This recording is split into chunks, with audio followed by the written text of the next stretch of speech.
Hello, everybody. Welcome to Volume 43 of the Cult Bar. I'm here with my good friend 43. Renee. How are you? 43, right? I'm good. Yeah. I'm good. I have Oh, because we're doing a UFO one today. I made mhm. sure that Mulder was back, but I have two little alien friends that are joining me. Are they named? Not yet. I just got them Oh, a few okay. days Yeah, they're ago. very cute. They almost look like the plastic ducks, but they're aliens. Yeah, this one is a little ducky, and then this one's a Alien little guy to do the influencer thing. His little UFO guy. Yep. Sweet. So, as per the usual, what are you drinking tonight? What's your I was telling you, I have to drive after this, so I'm my number one old reliable day drinking beer. Just one, and it's hot, so it's a good summer beer as well, in my opinion. It's also sweating like crazy in my office. as it does? Modelo. Sweet. I am going to be doing something that is a little more themed. Fortunately, I had all but one thing that I for this cocktail. It's called the Apocalypse Cocktail. Oh, It is. This is obviously I doubled the recipe. 1 ounce of bourbon, 3/4 ounce of Kahlua, 1 ounce of peppermint schnapps, which is I didn't have. I went with a wee bottle of those, and then 1 ounce of vodka. So I doubled it up to make the glass look bigger. But that is all booze. So we're going to see how that is. I'm a little worried, but we're going to see. yeah.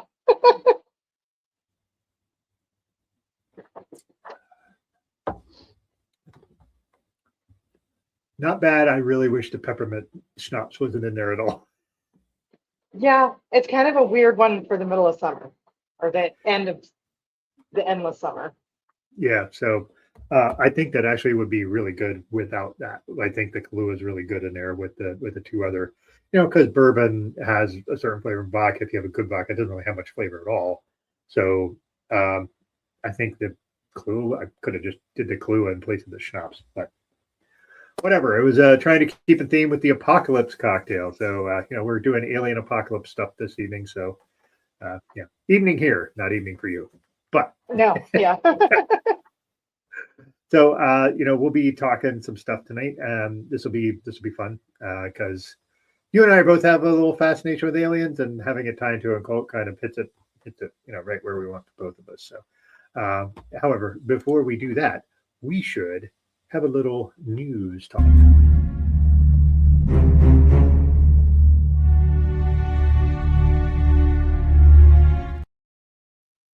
So yeah, I didn't do a themed drink, but I did themed news today.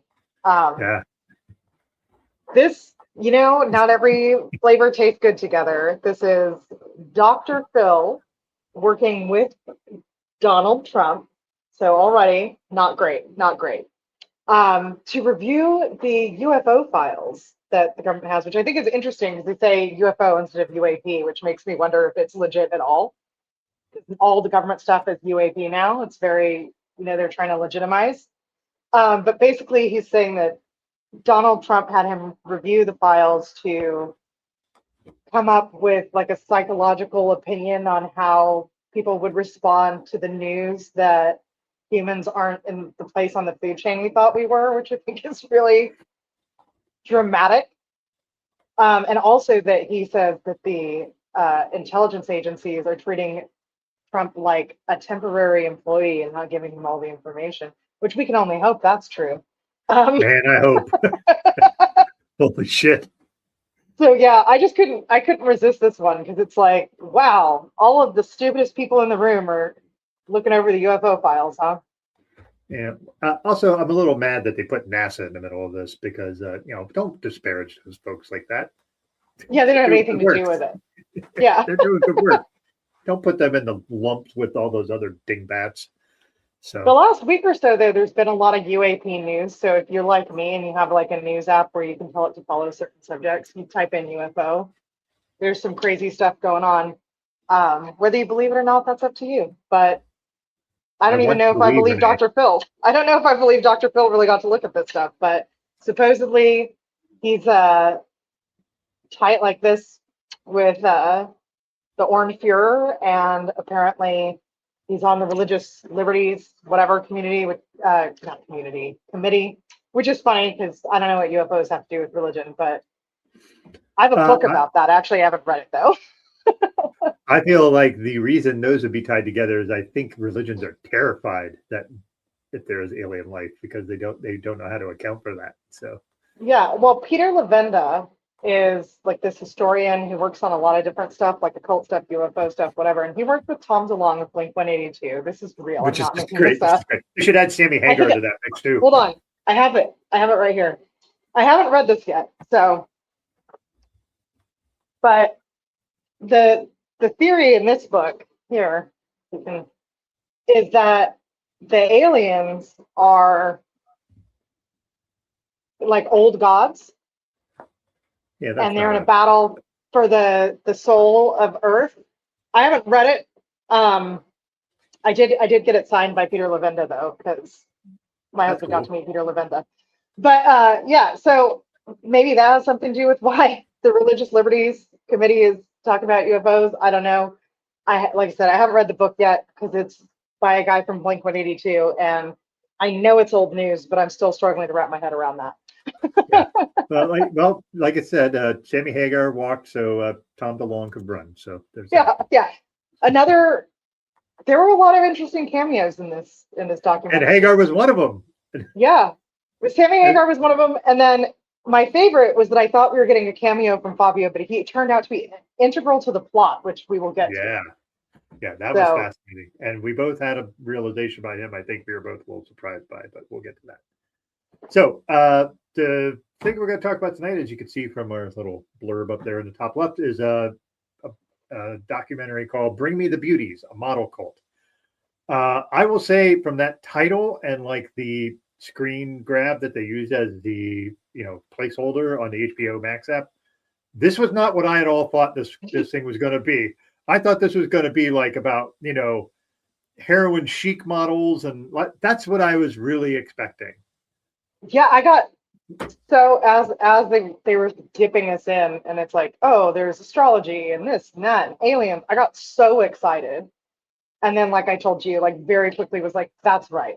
There's actually only one UFO cult that's kind of fun, and the rest are pretty bad. Like, what are you gonna do? We may prove that wrong next month. Time will tell. But we'll get to that bit. But so this this particular thing centers around a guy named Frederick de Mears, which isn't his real name. He changed his name because he was pretended he was something he was not. Which, by the way, that's so. This hit all the notes of regular cult steps, all of them. Yeah, cult 101 for sure. Cult 101, just followed Theosophy, right out the gate. Yeah. And whenever it's theosophy, you can expect it to be pretty bad. Yeah. This one had. Oh, you know what? I was going to say this one had less racism than you'd expect in a theosophical cult, but thinking about it, there was one non-white person in the entire thing. That's what I was too. Yeah, so maybe less overt racism than most theosophical cults, but not zero. I think you can safely say with most things there's some racism involved in it, but especially when white people are in charge. But that's neither here nor there. Frederick von Mears is running this. Basically, it was called Eternal Values. Eternal Values, and they start off with John Richards Hoyt.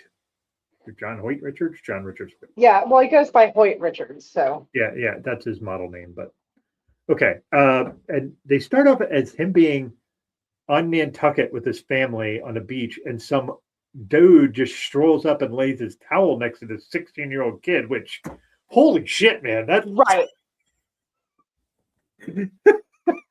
I immediately, like you, was like, and you thought that was fine. Yeah, you thought that was now. This was the 70s or the 80s? It was 70s. Late 70s. Yeah, but also, so this is a callback to Unarius. Not as cool, but remember when Ruth Norman tells the guy, "You and I have been at war for thousands of years," when he That's what I was thinking of when they tell the story of John Andreas walking into the bookstore and Frederick Demirs being like, "You are the one I've been waiting for a long time." And I've been like, okay, I'm going over here. I don't know who you Right, are. both situations where you should turn around and walk away. Like, guy lays down next to you on the beach uninvited. He's an adult. You're not. He starts talking to you. Didn't he say like he immediately just started talking about like Eastern religion and I astrology? know, And yeah. And I'm like, it's like, just, you you don't know didn't me. have What? to engage. Yeah. Oh man. So that's where this starts. This starts in the very late 70s. I mean, we don't know. They don't actually, as I recall, they don't really get into when he started doing all these things.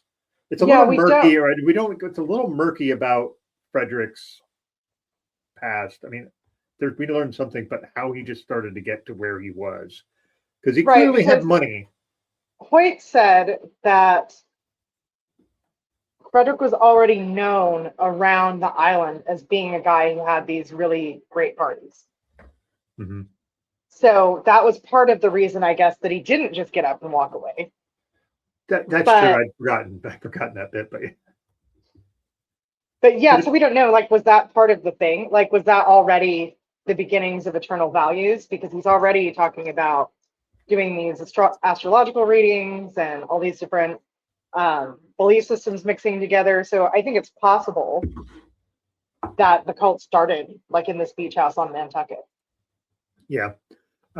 So that's where we basically start. But oh my word, just the idea of like having some just random dude plop up next to you on the beach just kind of really threw me because also Yeah. I'm evaluating it on now times. Like if you saw some dude stroll up to somebody that was underage on the beach, very clearly underage, and lay their towel next to him on the beach, you'd be I'm watching you kind of thing.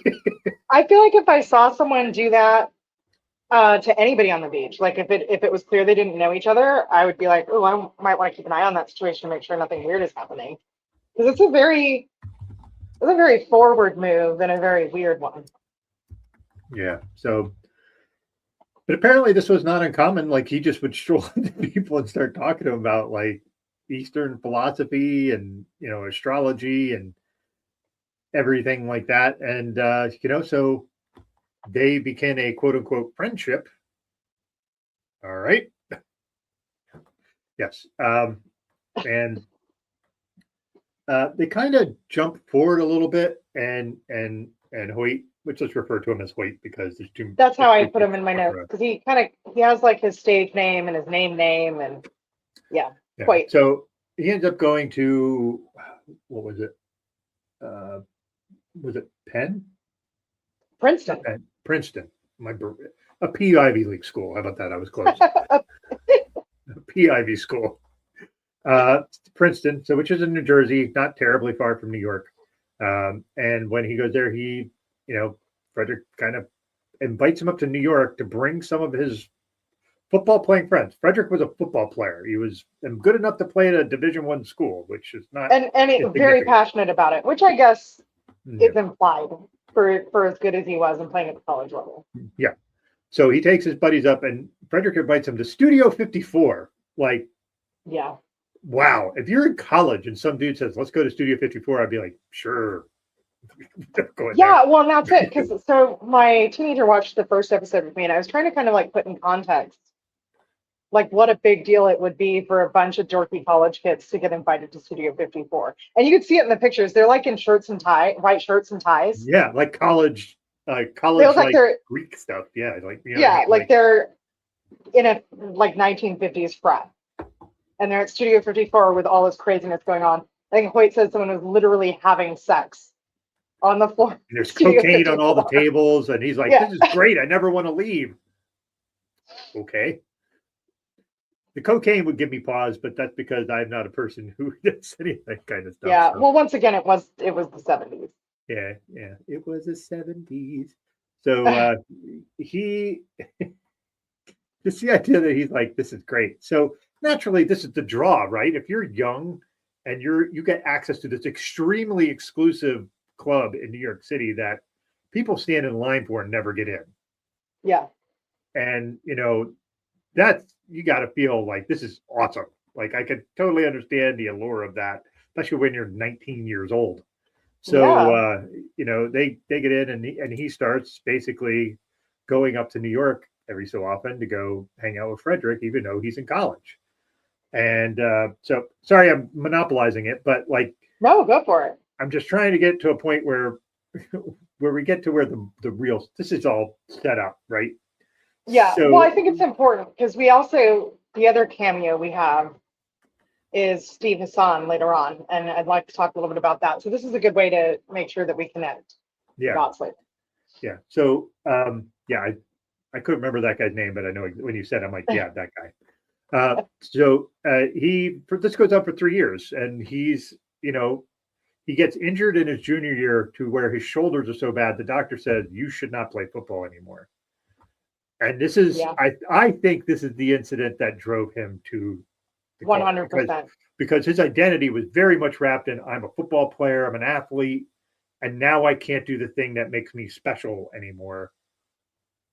Here's how And I can be special.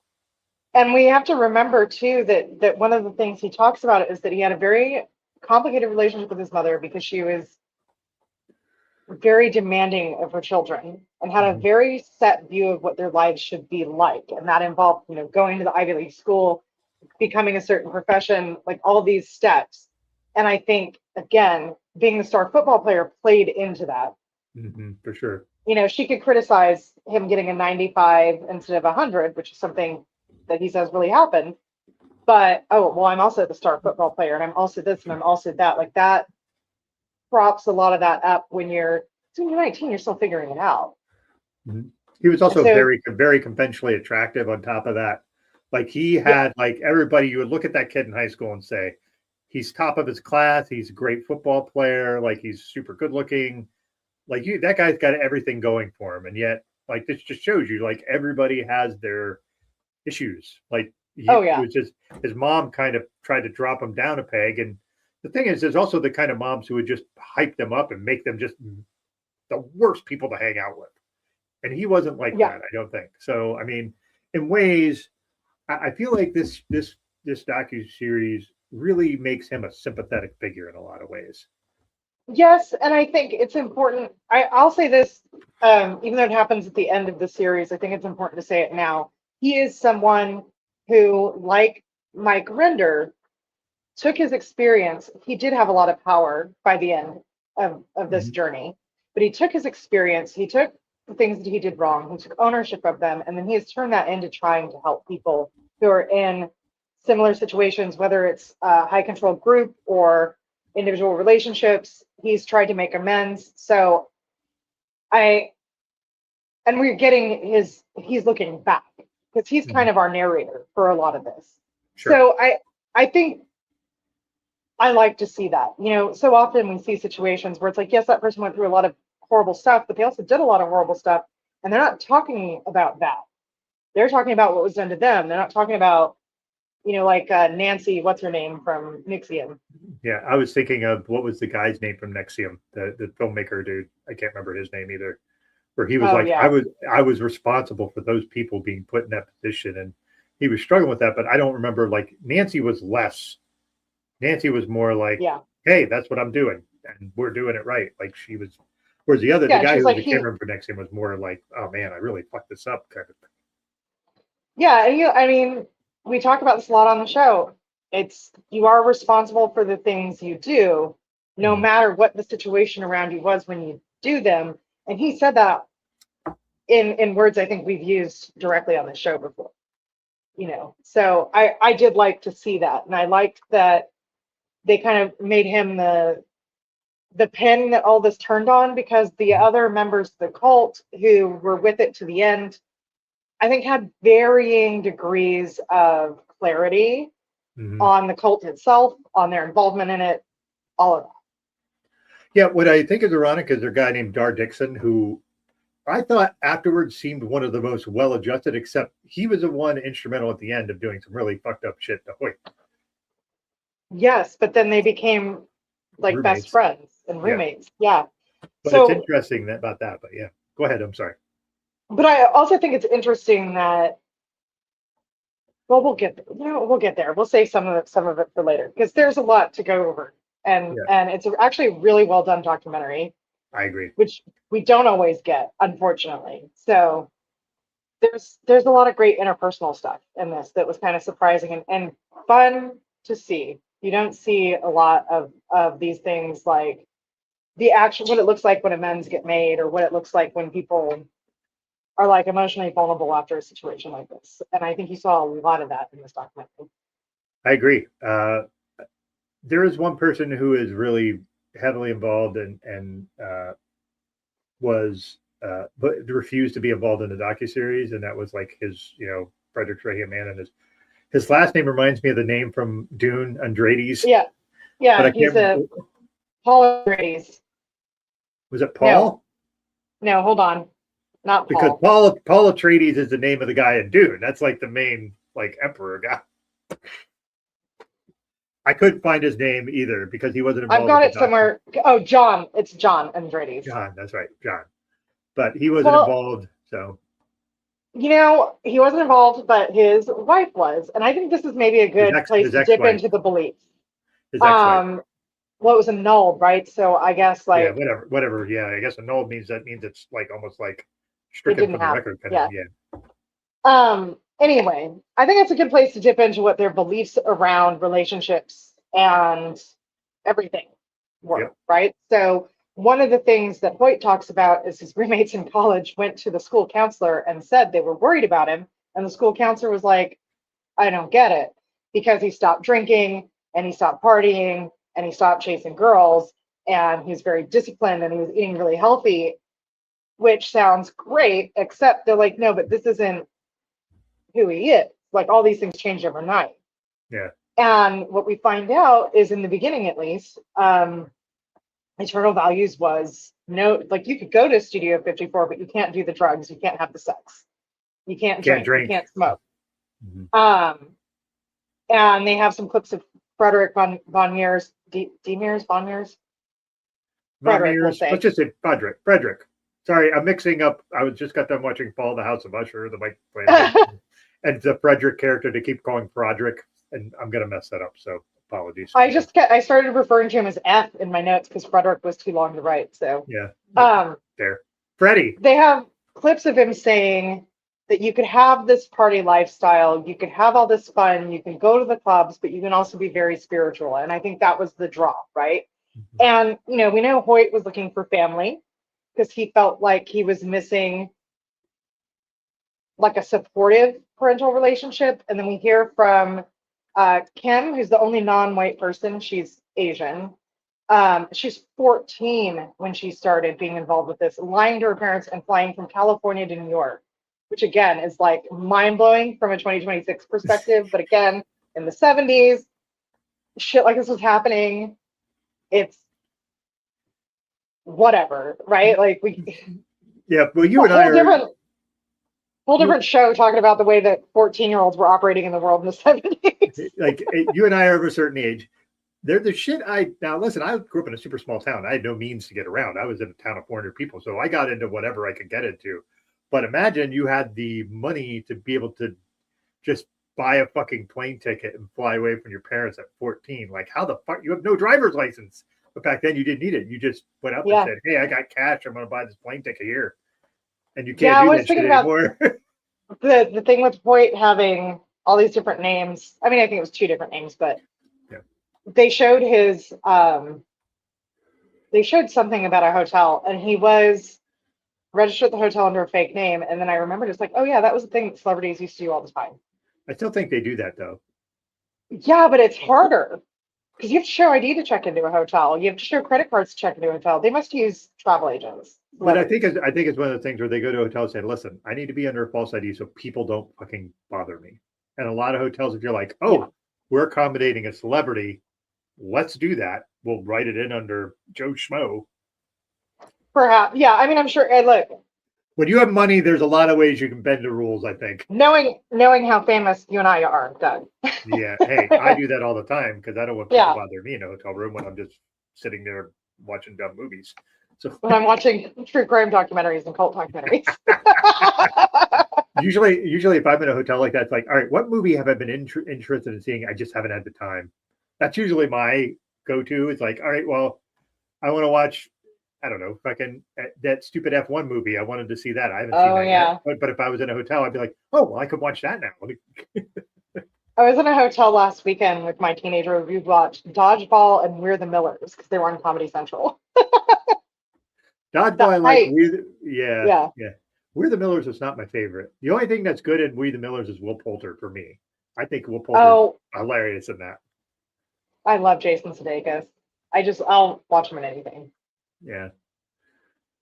Anyhow, Anyway, as we are wont to do, tangents.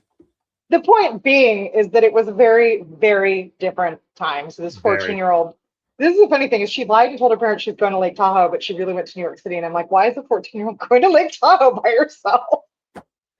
Like, sure, go. Yeah. Anyway, she said again she was looking for family. Mhm. We have a lot of people that like lost a parent, lost a relationship with a parent, lots of things like that that lead Yep. them to Frederick. And then Frederick's story is that he lost both his parents in an accident, and then his grandparents were raising him and he lost them, and then he was with this wealthy godmother. Now we find out that's not really true. His mother was alive as late as 2023, we find out. And he was clearly in contact with her because she was nothing but defensive of him. Yeah, that little thing at the end. I was like, Yeah. what? Why are they throwing this at the end? What is that? They really loved the curveball in this documentary, and I'm not going to hold it against them because it made it really fun to watch. Yes, it did, for sure. Because that's also how we find out that his whole story was bullshit. Aside from the fact that most of these guys' story is Stories are bullshit, you could have guessed. But you think because he's moving in this world of models, male and female models, he's talking to the agents, he's talking to the agencies. You do not assume that his history is that he made his money as a male model because you'd think that they would know he was full of shit. And what you find out is they're like, well, we knew he was full of shit because we modeled with him back in the day. Yeah. We just didn't know how full of shit he was. Which Yeah, is that was my favorite. We didn't just to yeah. know how deep that barrel of shit was. Yeah, it's like that's Freddie Myers from Brooklyn. Like Yeah. Also, I would like to say that the guy that was the head of Ford, it sounds like that dude just came straight off the fucking set of The Sopranos. he did. I was like, and I will tell you this: there is no American accent that annoys me more than that accent. Oh God. That Long Island Italian accent just drives me fucking nuts. Which I think is also partially why I never watch organized crime movies. Shout out to our viewers in Long Island. Yeah, so I also have a son-in-law who's from Long Island who talks nothing like that, thankfully. So I, on the other hand, love mob movies, which is another reason that Italian people from Long Island might be upset. for different reasons, Right. like I don't have a problem with the people. I just that hey, get out of here, that kind of shit. I was just annoys the literally shit out of me. watching The Sopranos this morning. I have never watched a show, nor will I ever watch a show for that I reason never- alone. I never saw it, and then recently we started watching it. So yeah. Anyway, point being, you're correct. He did sound exactly like he was just transported from the set of The Sopranos to this documentary. Hey, do we have a mobster that could be the head of this modeling agency? That's like very, very huge modeling agency. Still, Ford is huge, right? That was kind of crazy. I was like, I would not have expected this guy. But then you find out that he was a model back in his day. Yeah, and never in a million years would I have guessed that. And then when they showed his picture, I'm like, and they showed his picture, I'm like, oh, okay, I get that now. Like, yeah, time isn't kind to everyone. Yeah, for the time, that too. Yeah. Because also, I think too, when you look at Hoyt, he's not a bad-looking guy, but if you compared him to what is expected of like a male model now, you're like, oh, okay. Yeah, he would be like, now he's my age now. I'm assuming somewhere around there, maybe a little older. Yeah. But well, he would be a little older because he was a teen in the 70s, and I'm 55, and I was born in 71. So, Oh, right. so he's older than me, and if he's older than me and he looks that good, more power to you, my Yeah. guy. Seriously, like what was funny to me is that when they did the thing where they were facing him and they were interviewing that way, he looked 10 years younger than when they were doing thing where he was wearing the cardigan. Yeah. He looked like 10 years older. I'm like, okay, how are you pulling that up? He's doing I like think he's doing like the reverse Mitch McConnell. you know what it is, though, honestly, is like if you look at, they talk about how people in their 40s and 50s now look younger than their parents did when they were in their 40s and 50s. Yep. And I think some of that is like, well, if your lifespan keeps getting longer, generation to generation, then people are not going to age as quickly. But the other side of it is, have you seen how they dressed and did their hair? Look at the Golden Girls. The Golden Yeah. Girls were like in their late 40s and early 50s. That's what the premise is. That's how old they were in the show. And Yeah. I'm like, that doesn't look like that was what my grandmother looked like in her mid 70s. Like, Yeah. But I think it is. It's like it's your clothing choices, if you're a woman, your makeup choices, your hair choices, they all kind of come together mhm. and a cardigan and a side profile can do a lot to make you look your age. And the cardigan looked great on him. It really did. Oh, yeah. And my wife said, you need to wear more cardigans. I'm like, okay, thanks. She likes me in sweaters and like I do have some like fluffy things that I wear that she thinks I look really good in. So I think she just wants me to look more like an old librarian. So I mean, I could see that being very desirable. I mean, just the thought of unlimited access to books is enough for a lot of women. Fair. Depends on the kind of books. No, my husband didn't watch the whole thing with me, but he watched the last episode and he said, this guy looks like not Hoyt, Frederick. He's the kind of good looking that's evil. He's evil, Yes. pretty. And I was like, well, I think part of that is because he just kept stretching his face. Well, they said when they did the what was it, GQ or Esquire? I can't remember where he had the picture taken, and they're like, he just had his 5th facelift, and I'm like, that was facelifts back in the 80s. That was when they stretched it. Just and you just look like. Yeah. So yeah, now that would just be a load of Botox or fillers or some shit like that. So anyway, I don't even remember where we were. So. Oh, well, we're talking about the relationship thing. So John Andreades, as I said, he walked into a theosophical bookstore, which that was his first mistake. And he runs into Frederick, and Frederick says, like, you're the one. And he pretty much instantly becomes like the right hand, right? And he's in anything you see Frederick doing press-wise, John Andreades is there. He's at one point, I believe Hoyt says he was considered like he was going to be some kind of divine figure and like God was supposed to come into him or something. Like he had like a prophecy. And then this model, Jackie Adams, joins the group. And they kind of immediately hit it off. And they wanted to get married. And that was considered like, what the hell? You're not even supposed to have relationships. Yeah, romantic love was forbidden because that was beneath what they were. And my daughter said, like, so he only wants beautiful people, and he's cramming them all into this tiny apartment, and he doesn't think that they're gonna have sex.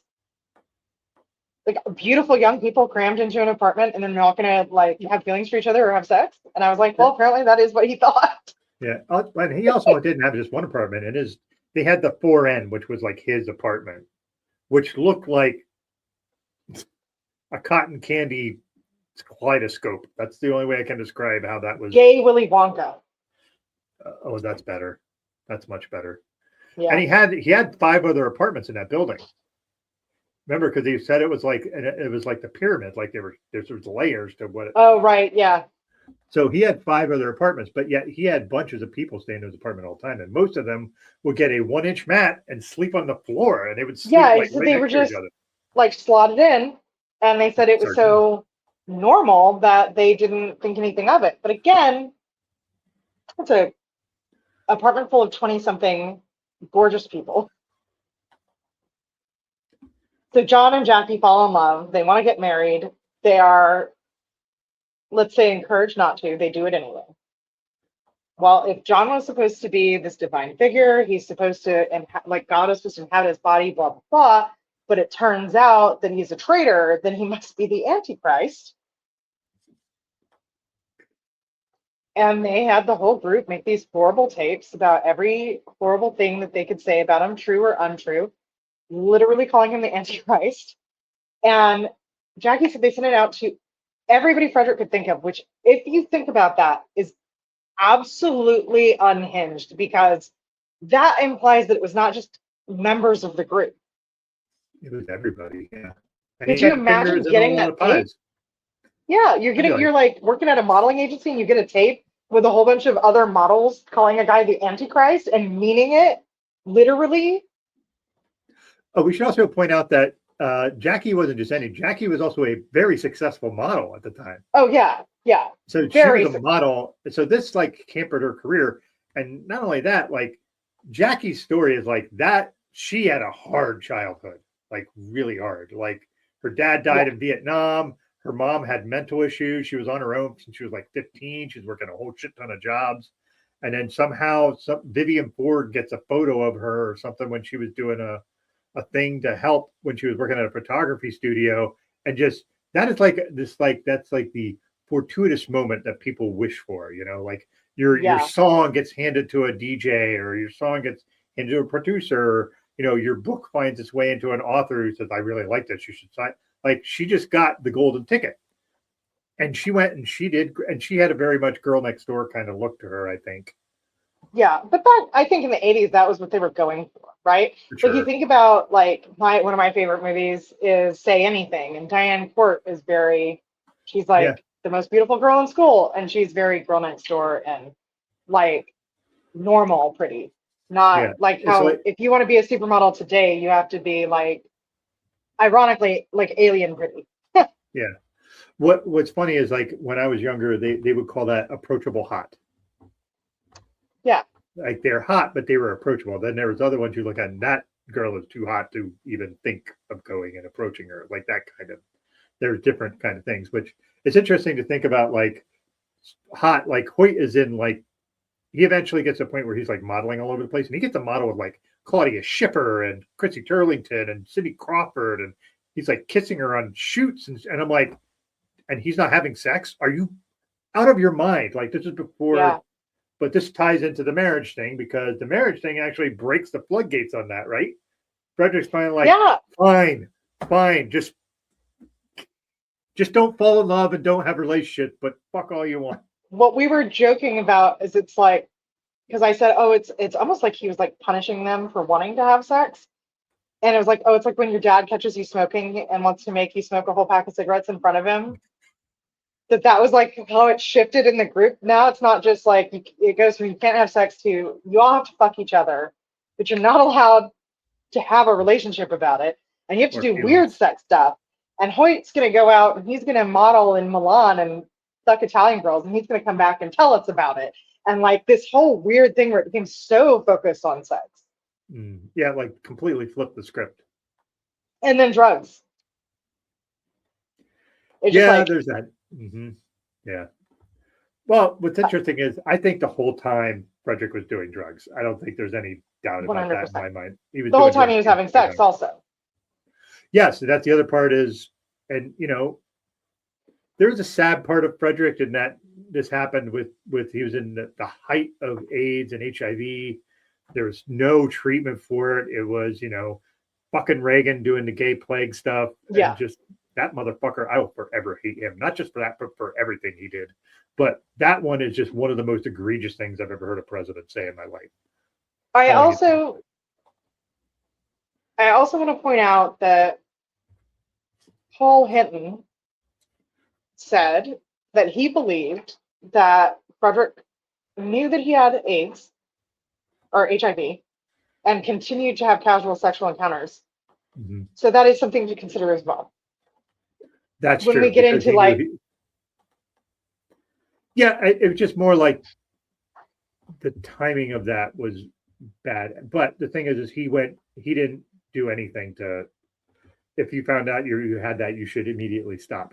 Like you should not put anybody else at risk. But he didn't care. He cared about himself ultimately, like how most of these cult leaders are. They don't really give a shit. They just want to do what they want.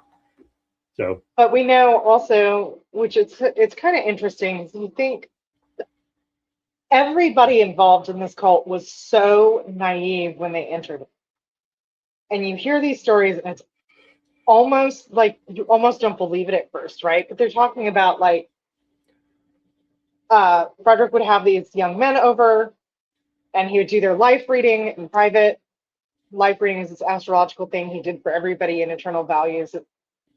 That sure is believable, but they did it behind closed doors, and then he would come out and he would tell Hoyt, "Oh, this poor man is having all these issues with his family, and he doesn't have a job, and all these things are going wrong.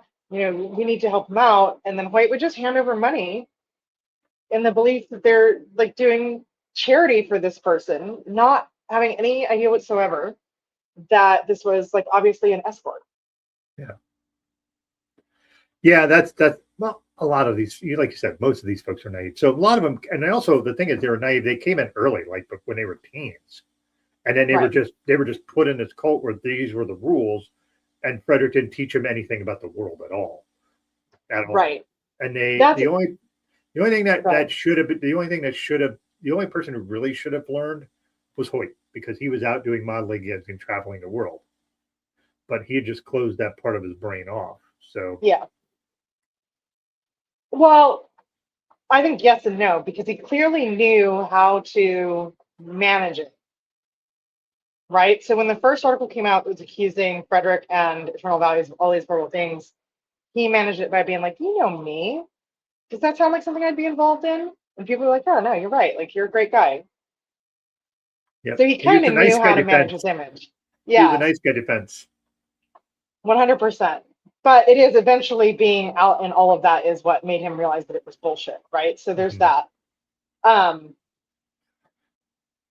which brings us to the way that he figured out it was bullshit. The other belief that Frederick laid on them, I think after most of these people were in pretty deep, is the pole shift. So you want to talk a little bit about what the pole shift is, because it's kind of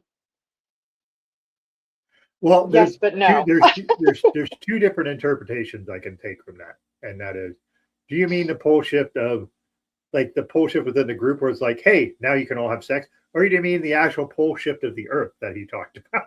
Well, I meant the second one, but also, yes, there's this insane pole shift where we're all doing drugs and fucking all the time. And apparently, Paul Hinton talks about having like a pound of psilocybin mushrooms that he was dealing with. In the freezer. Yeah. So, like lots of drugs, not a little bit of drugs. A lot of drugs.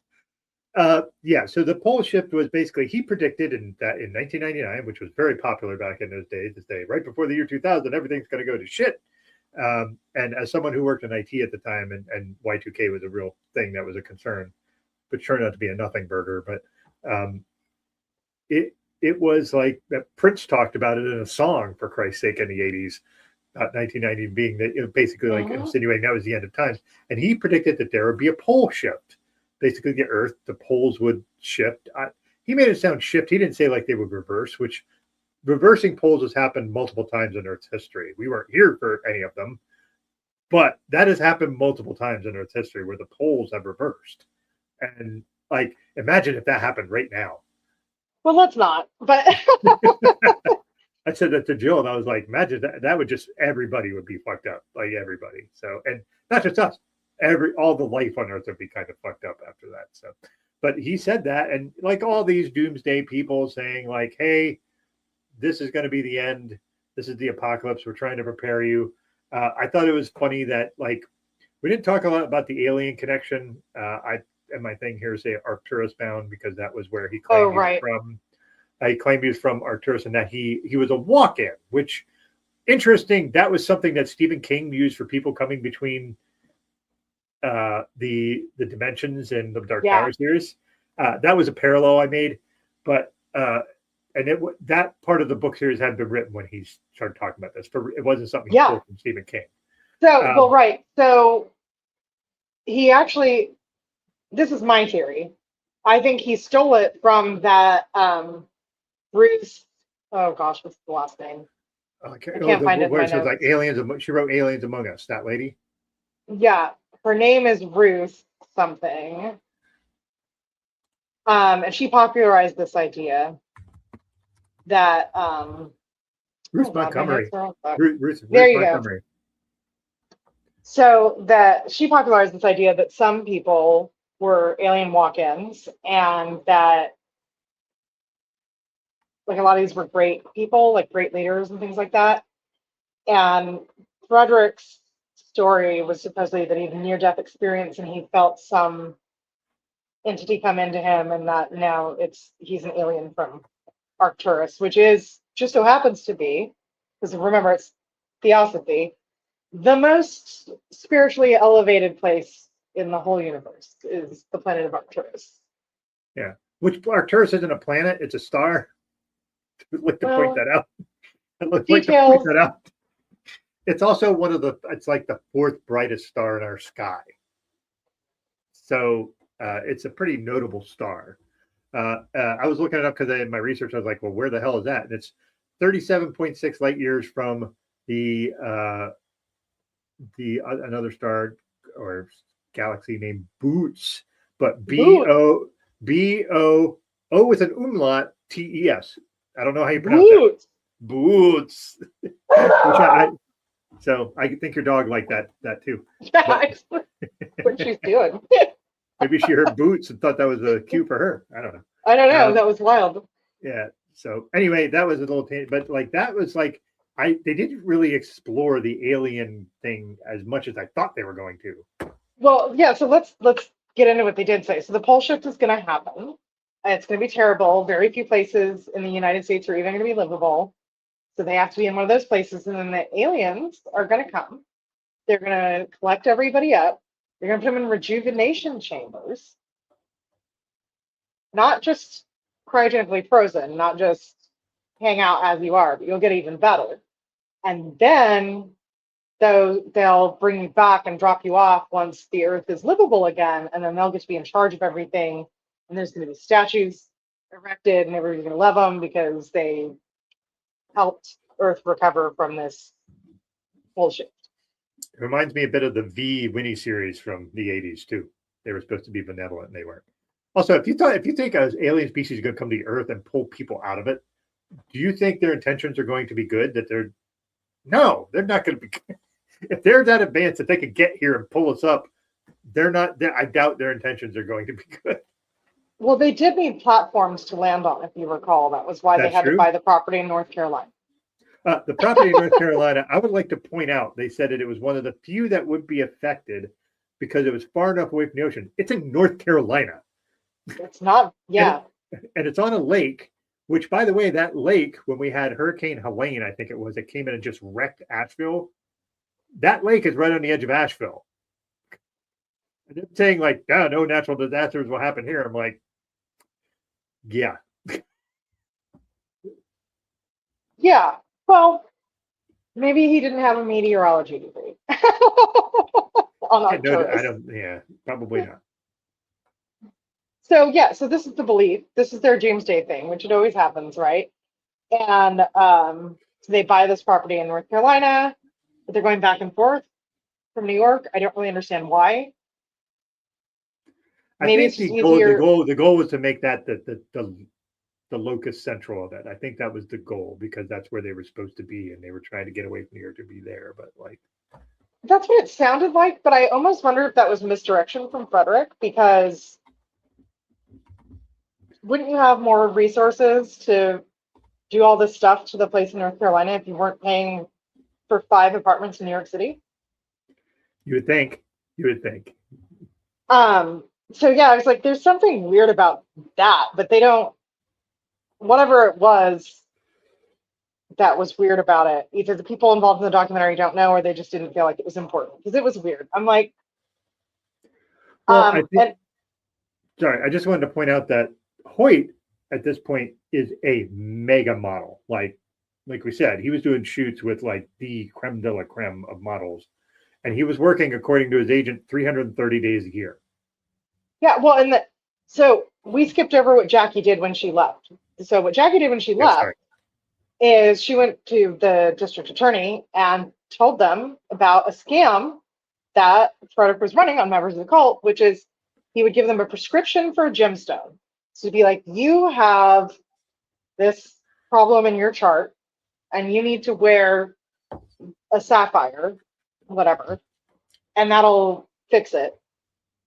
And you have to buy the sapphire and have it set in a piece of jewelry and wear it 24/7. And there's pictures of Hoyt in these like, $25,000 a day modeling gigs, and he's got his set of rings on. And there's other models who talk about like they would ask him about it, and he'd kind of be like, yeah, whatever. And the scam was basically that he would have them appraised for much more than they were actually worth and sell them to the members of the cult at like this insane markup. So when Hoyt left and was broke and had nothing, he went to sell his $200,000 worth of gems, and when he got them appraised, they were worth $11,000 total, which means that, they sold for even less than that because nothing ever sells for what it's appraised for. Yep. Yeah. So Jackie did that, and Jackie went to this magazine that published this negative article. She was working with the journalist, and so that is what happened. This is kind of funny. He said, Hoyt said it kind of ethered his career in the US. They didn't really want to work with him. But in Europe, they would book him just to see if he was going to be weird. And then he wasn't. So it just like kicked his career off to an even higher level. And he was already very successful with it. Yeah, that was fascinating that like the guy said, yeah, he went from having a full counter of nothing. And then he decided, I'm just going to go over to Europe and book a few gigs. And if this is it, it's it, but I can get a couple bucks. And then they just, all of the Europe things just booked him. And it's fascinating that that's what happened. Now, the thing is you look at, like I said, in that time frame, his look was very desirable, very chiseled chin, strong cheekbones, like masculine looking like dudes kind of deal with all like American boy, also all American kind of boy. thing. But like what's funny is his hair was kind of a signature. And then, later near the end, which we're jumping around here, but near the end, they were worried he was going to leave because he did try to leave, and he went to the New York apartment and he was going to stay there one night and leave. And all of them flew up from North Carolina and trapped him in the apartment and made him go back to North Carolina. And then they shaved his head.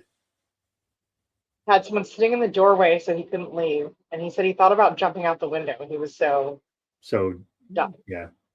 But they shaved his head, which to us, I mean, they shaved the head, whatever. Like, obviously, it doesn't bother me, but like, but like, he was like, that was the thing is, he had a look, and his look was this all American boy with this hair that would be gelled slightly to the side, and it looked good on him.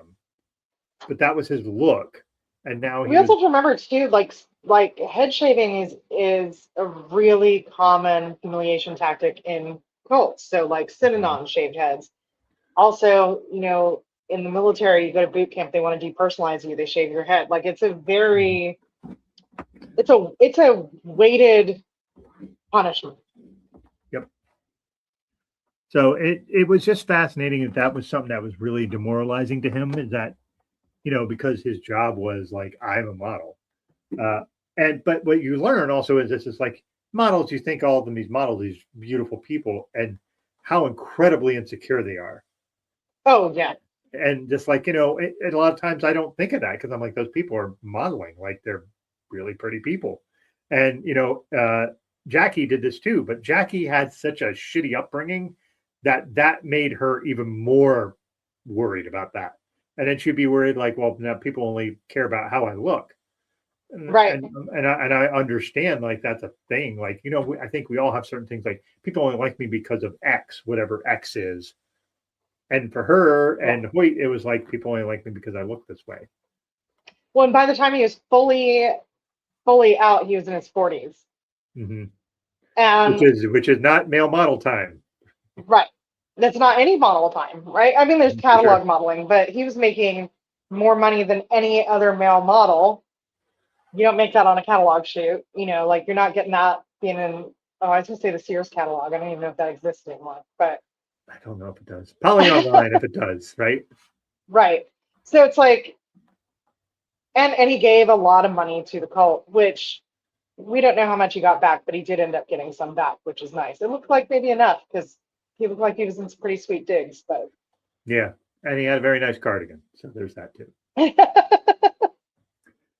There's also the idea that like when he was out and doing his modeling gigs, he went out to California. And I think this is actually where you start seeing cracks where you can see like, oh, this stuff isn't really true, but I still want to stick to it because it's all I've known for 15 years or whatever. right. He meets a woman named Donna, and they just really kind of fall in Well, love with each other. But yeah, we skipped over what I think is important here too, is that in this meantime, there was another article that was really damaging, and it came out 5 days after Frederick died.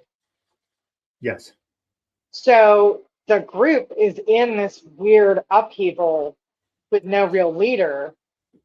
And also, Hoyt is like, but there's no hurricanes, there's no earthquakes, there's no, like, it's not happening. Yeah.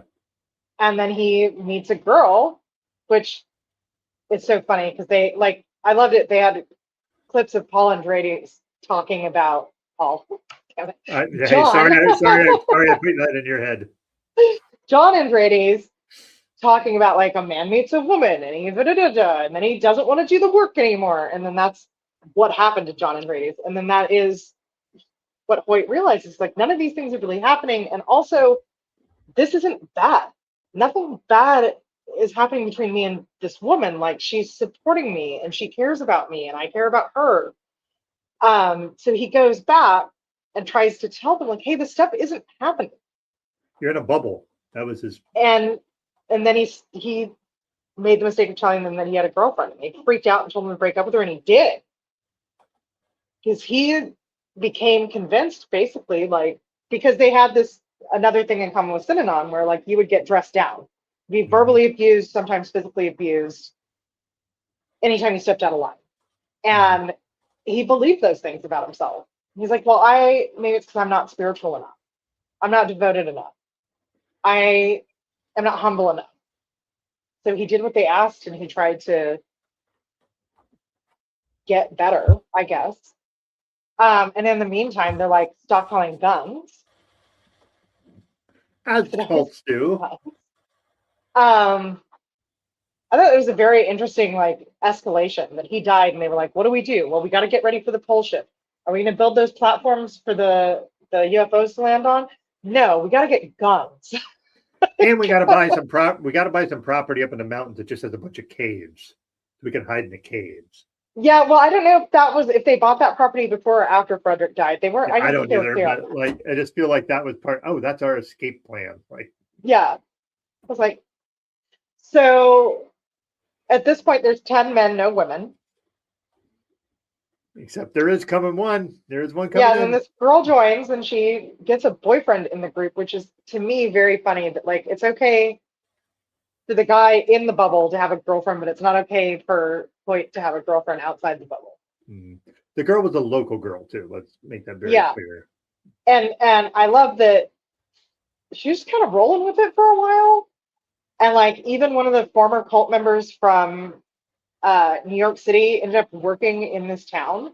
And she found out that this woman, Meg, was hanging out at Eternal Values. And she went and like tracked her down at work and was like, get away from them. They're not who you think they are. You have to, like, they're not good people, whatever. And she was like, that's just more small town gossip. And she kept hanging out while they're stockpiling guns. And then her boyfriend was like, at the end of the world, you're going to be the only woman. It would be nice if you had sex with some of the other guys. Are there any other guys that you'd have sex with? And she was like, no. And he didn't like that answer. Yeah, resulted in this huge fight. And she kept refusing to give him a list of names of men she'd have sex with until she fired a gun at the ceiling to get him to shut up. And that moment is when she was like, maybe I should get out. It's weird. Yeah, this isn't normal. This is not a normal boyfriend-girlfriend relationship. Now let's not yuck somebody's yum who's cool with it, like one picking guys from a group of 10 to bang. Like if that's your jam, all for you. That was not her jam. And at No, that point, she'd have been like, "What are you talking about?" I would say most people realize they have reservations about the group that they're hanging out with on a regular basis before they have to fire a warning shot into the ceiling to end an argument. Yeah, I had my daddy's gun and I fired it into the ceiling, and I was like, "Okay." Let's start with why you had a gun to go visit your boyfriend and all your friends. Oh, I'm sure she was in the paranoid track that they were all out to get them, so she needed to carry a gun just in case, kind of deal. Yeah. That's my guess, but So, Meg, good old Meg. Meg, yeah. So, and then she Oh, like told the sheriff and the mayor and everybody about it. yeah, and the I would like to. There was one instance where they showed the former police sheriff, the worst toupee I've ever seen in my life. Worse than the George Costanza toupee in Seinfeld. Just the worst. He had hair like this. It was all gray, and he had this toupee that was like black with a little bit of gray peppered in it, and it was like straight across, like a bowl cut. I was like, dude, just own the bald. It's fine. Like, Because it, like, here's the deal, right? If that is how your hair naturally grows in, also just shave it.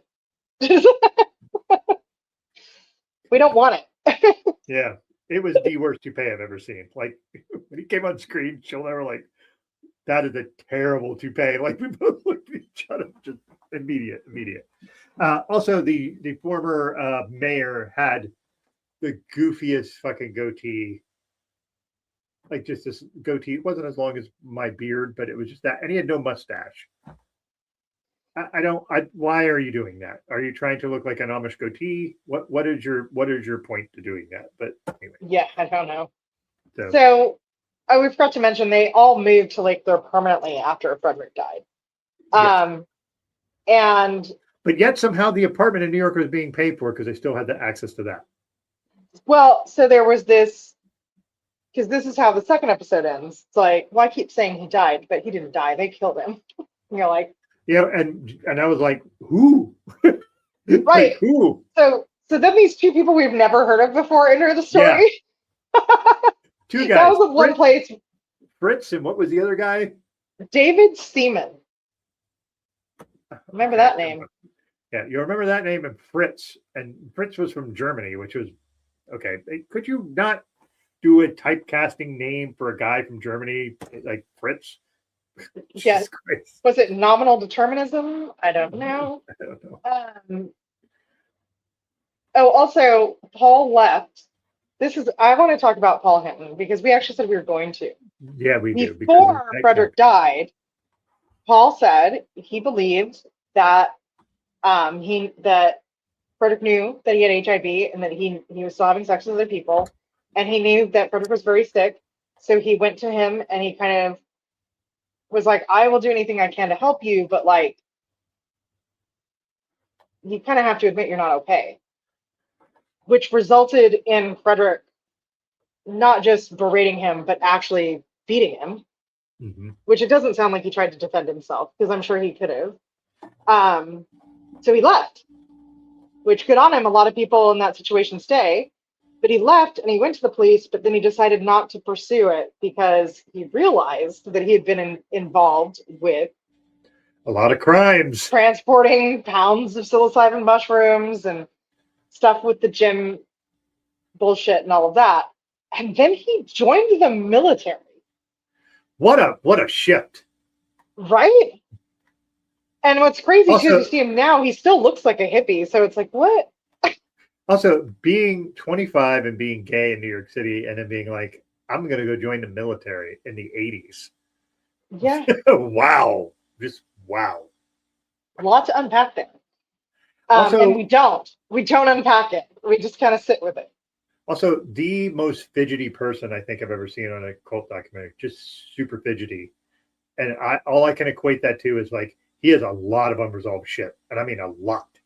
To the point that like he's fidgeting, doing stuff like his hands never stop moving the entire time. Like he's just doing shit like this.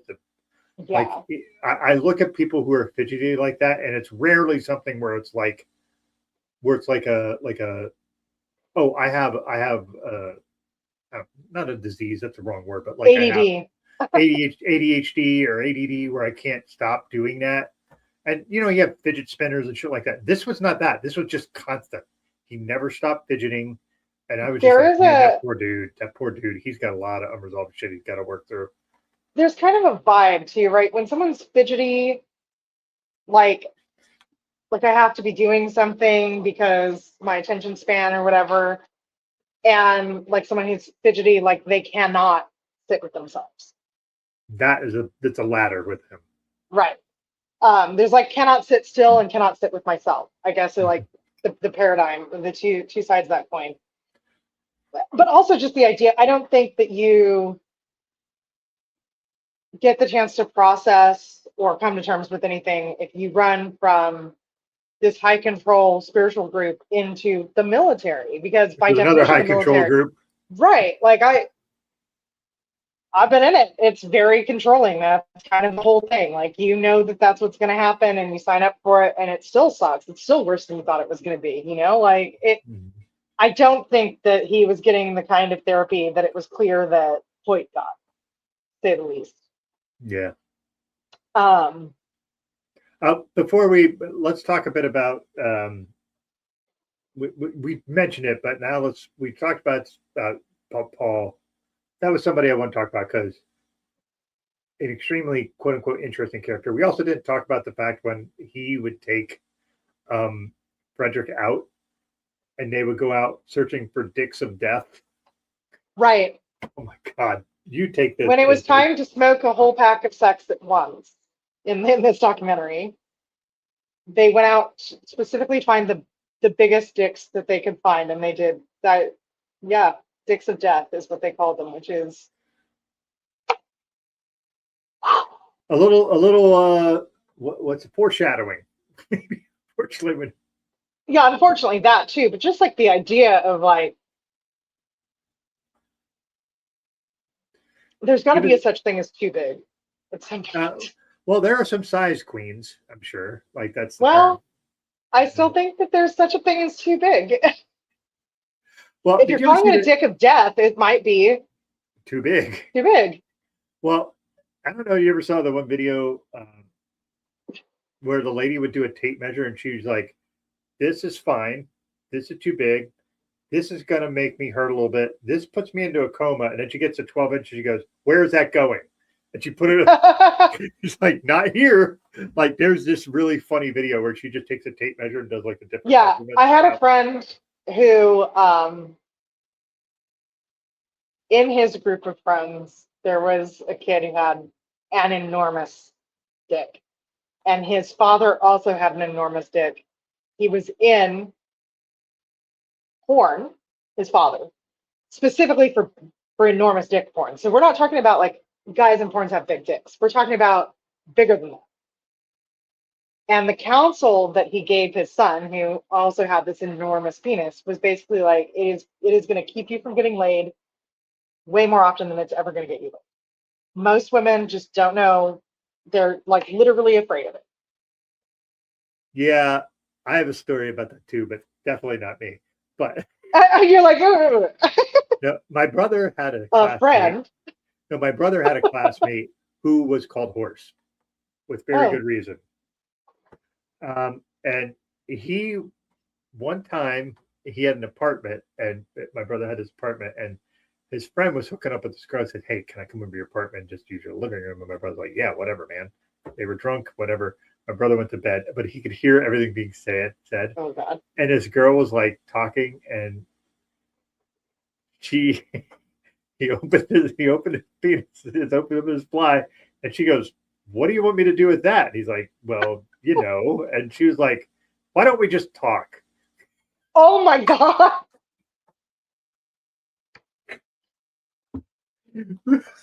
That is what that guy would complain about, just being.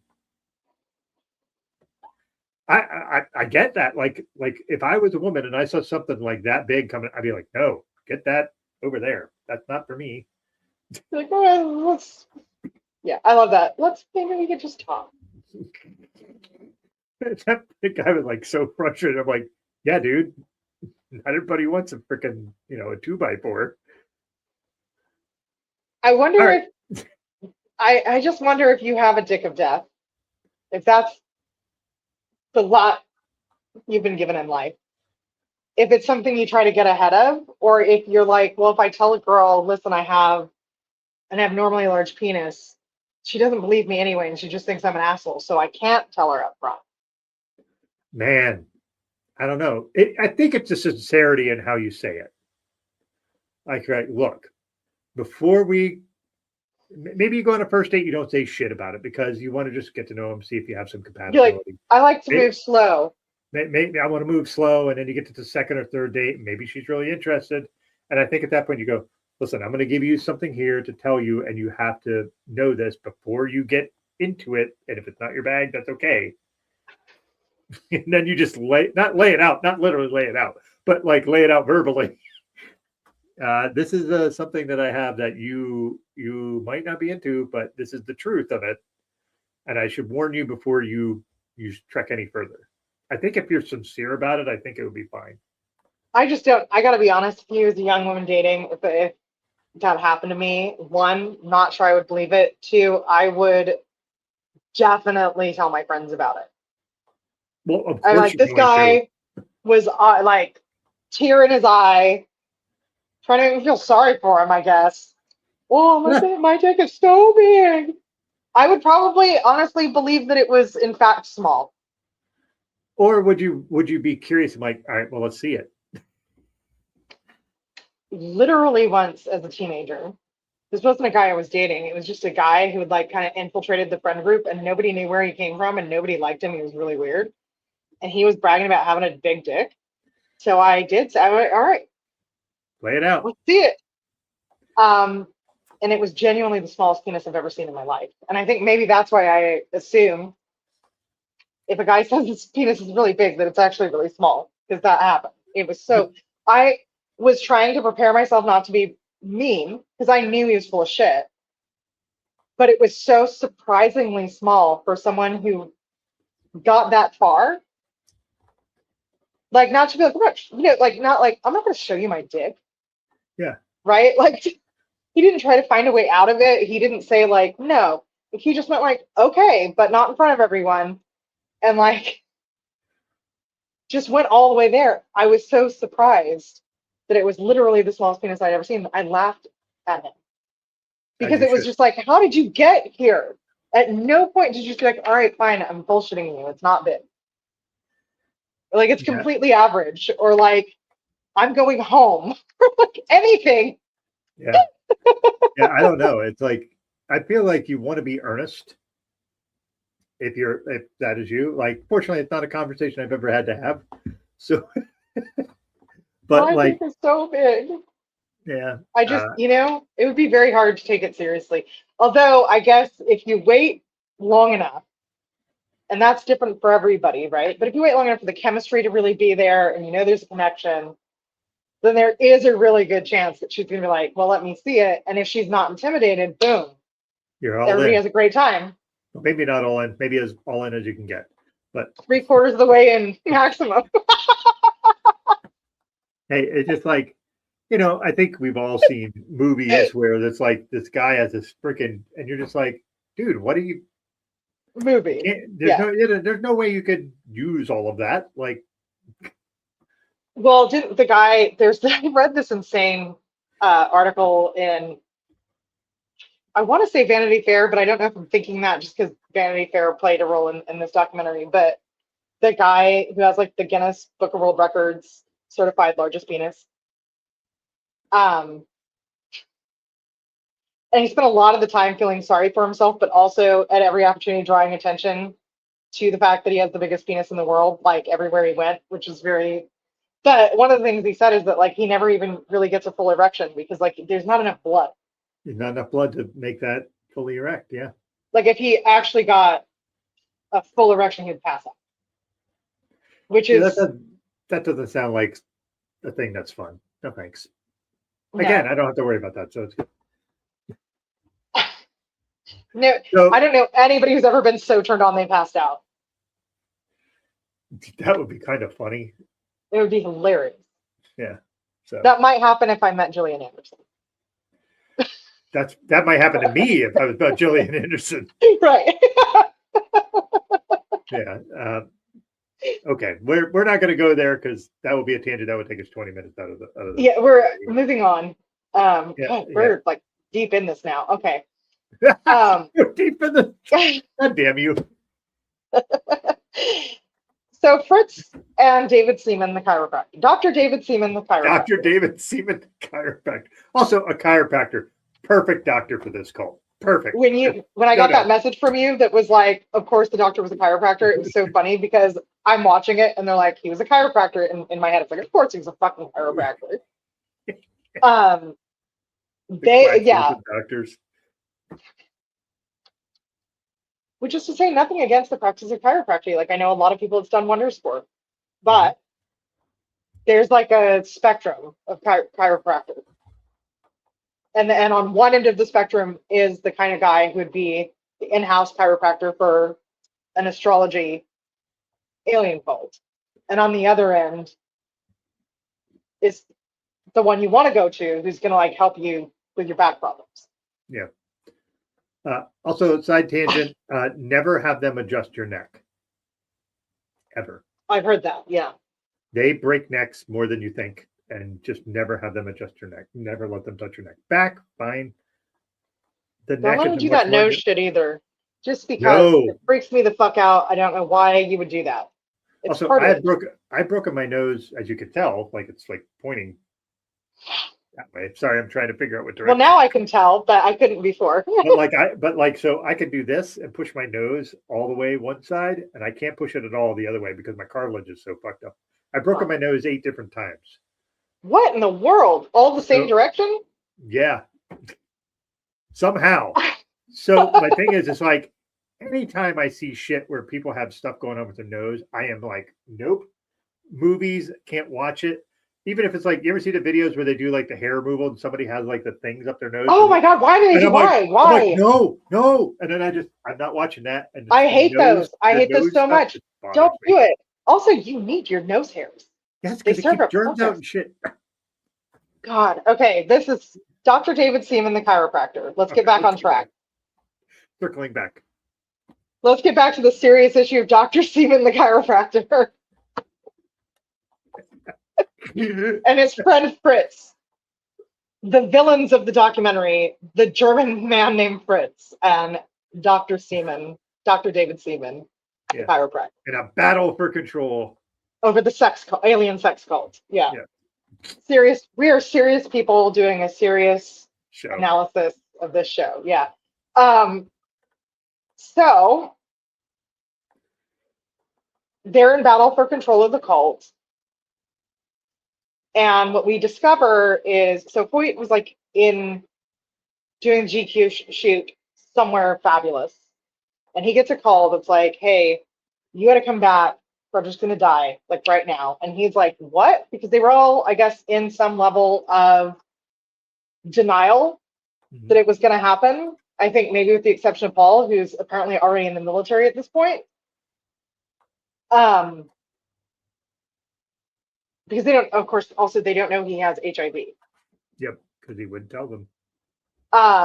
So Dr. David Seaman, the chiropractor, is his doctor. He's the one taking care of him.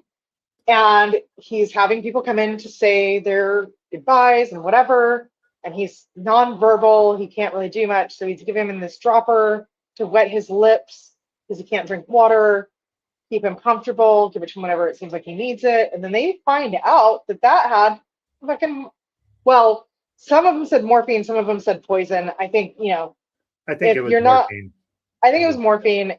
Well, one, because it didn't work, we find out. But they didn't know. And I kind of believe it, the way that they're talking about it. The guy, Russ, like he gets very emotional talking about it. They didn't know that they were like helping him along, helping him die. They thought that. Well, wouldn't that be upsetting you if you thought you were making him comfortable and they were giving you stuff to kill that person? I'd be upset too. Yeah, because also there's like if you know someone is going to die and you're like you can give them this morphine to ease the pain because they're going to die no matter what, that is a Different. very different conversation. It also doesn't appear like that is what was happening.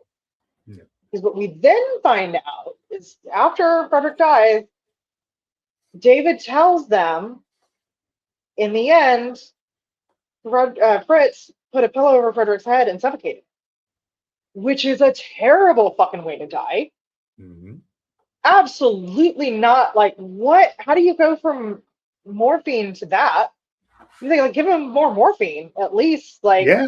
And morphine, if you just do an overdose of morphine, that is a no good, there's no good way to go, but that is a relatively painless way to go. I mean, As literally, opposed, it's gonna erase the yeah, pain. Yeah, you won't know it's happening. So strangling somebody with a pillow, that is not painless. no. So at first, you're watching it and you're like, well, I don't know that that happened. And then it comes out. Fritz is like, yeah, no, that's what happened. I did that. It was a mercy killing. He was in a lot of pain, blah, blah, blah. It's like, again, a mercy killing where you suffocate someone with a pillow. The only reason that that wasn't like an insane struggle is because he was bedridden and high as fuck on morphine. Like if you were fully awake and healthy and someone was doing that, you'd be wrestling, fighting. Like it's a terrible, terrible way to die. Nothing merciful about it. And apparently they had an unlimited supply of fucking morphine. That blew my mind. Yeah, they also the thing is like when Russ was talking about like they had to go and take care of him, they had to move him around because he was in bed all the time because he was getting bed sores. Which if you have HIV into full blown AIDS, you can't really move. And yet he didn't tell them. And this was in the early days where nobody really fully know how it transferred. Like there was a lot of propaganda about how it was just like you couldn't be anywhere near people with AIDS, which isn't the case. Like It isn't. However, if you have open wounds, people do need to know that because you take certain precautions. yeah, And at that but time, they would have taken even more bigger, crazier precautions than we would now because they didn't know. The other thing too is that there are lesions that occurred due to AIDS, and that could have been actually what was happening. We don't really mm, know. He yeah, wasn't seeing a real doctor. He didn't tell them that he had it. So yeah, no way a chiropractor knew how to care for a person who was dealing with that at all. No way. no. It's actually surprising that no one in the cult contracted HIV because it sounds like they were all fucking each other. Yeah, which I is would have to interesting. assume that he had sex with somebody in the cult. Well, back to Paul Hinton, he was saying about how he never had sex with Frederick, but he had plenty of dalliances of his own. Right. And so he tested negative. But I think to me, the way it sounds, the way it's playing out is like the way he said, like, I'm negative, but he isn't. I need to get my shit together. And that's why I almost think that's why he went into the military. Because at least in the military, I can just be this and I can just do, and I don't have to fuck around with anything. What do you think, too? These were all people who were generally okay with the idea of being celibate. So, for a gay man in the 80s, dealing with the just absolute shit show of AIDS at that time, again, directly in the hands of the Reagan administration, like that blame is 100% on them, period. I'll hear nothing to the contrary. um Dealing with all of that, dealing with like there's you thought that people didn't like gay people before the 80s, this idea of like anyone who was gay could have AIDS and kill you just by looking at you, like it was really vilified and demonized. I think there's like maybe the explanation of him running to the military is like, well, no one will think that I'm gay if I'm in the military, and I'm not Mm-hmm. going to have sex anyway because I'm okay with not having sex, I'm okay with not having romantic relationships, I'm just going to lock Focus. in and like get through it, you know. Yeah, and like I said, Paul was he was an interesting character. The other interesting character that I'd really like to talk about is Dar, Yeah. because Dar, like I said, seemed when he was being interviewed now seems like the most well adjusted out of anybody in the group. Maybe you could say Hoyt is after all the therapy and all that stuff, but it's funny because there's one point where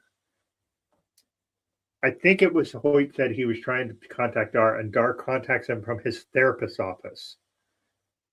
Well, Because because he runs into he's oh well, let's well, back up because we almost we forgot skipped over some stuff, so I apologize. Yeah. we almost forgot our dear friend Fabio, who joins Yes. us from a garage filled with Porsches. Yes, because that's who he is. I first of all, I didn't notice that. So in the first episode, he's there to be like, yeah, I worked with Hoyt and he was a great guy. Mm. And that's all you really see of Fabio, right? And you're like, oh, fun. Like in my notes, it's like, oh, Fabio cameo, fun.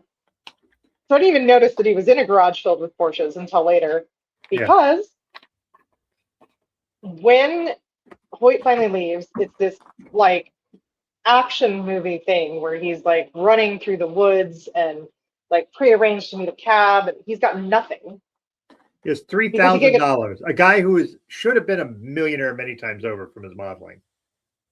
yeah, $3,000, nowhere to go, nothing to his name. Calls up Fabio.